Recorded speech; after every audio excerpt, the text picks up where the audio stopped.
সকালবেলা উঠে আগে ঘরটা মুছে নিচ্ছি। আর ওই যে স্ট্যান্ড দিয়ে ঘর মুছতে মুছতে আমার হাতে প্রচুর ব্যথা করে, এখন আর স্ট্যান্ড দিয়ে মুছতে ভালো লাগে না, তো ওই জন্য নেতা দিয়ে মুছে নিলাম। আর আমাদের ঘরের পিছনে দেখো আমার শাশুড়ি মা পালং শাক ফেলে রেখে গেছিলো আর মূলো শাক, তো মূলো শাকটা একদম হয়নি, পালং শাকটা বেশ সুন্দর হয়েছে। আর ওদিকে অনেকটা করে ঘাস আর জল আছে, ওই জন্য যেতে পারছি না, তোলা হচ্ছে না।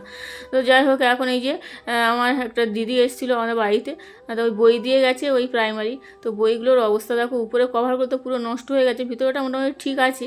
আর এদিকে এই যে এখন ভাত খাওয়ার টেবিলটা আজকে মুছে নিলাম, অনেকদিন মোছা হয় না, ভাতটা হয়ে গেছে। আর আজকে তো শুধু মাংস রান্না করবো, ওই জন্য অন্য কোনো তরকারি করবো না, আর অন্য তরকারি করলেও কেউ খেতে যায় না। তো এই যে মশলাটা এখন কষিয়ে নিয়ে মাংসটা বসিয়ে দিয়েছি। আমার মেয়ে পড়তে পড়তে উঠে এসে বলছে, মা আমি তরকারি করবো, তোকে নাড়তে দিয়েছি, এমন করে নাড়ছে কোনো কড়া উল্টে পড়ে যেত।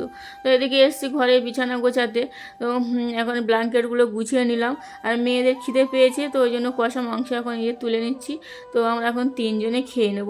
তো খাওয়া দাওয়া হয়ে গেছে, আর আজকে তো রান্নাবান্নার তেমন ঝামেলা নেই, তো মাংসটা করেছি এই, তো বাসনপত্র ধুয়ে নিলাম। আর এই যে সন্ধ্যা হয়েছে, ভাত বসাতে গেছি, এদিকে এই গ্যাসটা শেষ হয়ে গেছে, ওই জন্য ওর বাবা আবার রাতের বেলা যদি না গ্যাস দিয়ে যায়, তো ওই বিরিয়ানি অর্ডার করেছিল, ওই জন্য বিরিয়ানি এখন দিয়ে গেছে হোম ডেলিভারি, তো সেটা আনলাম, এনে এখন এই যে বিরিয়ানি ঢেলে 2 মেয়েকে এখন দেবো, আর আমরাও খেয়ে নেবো।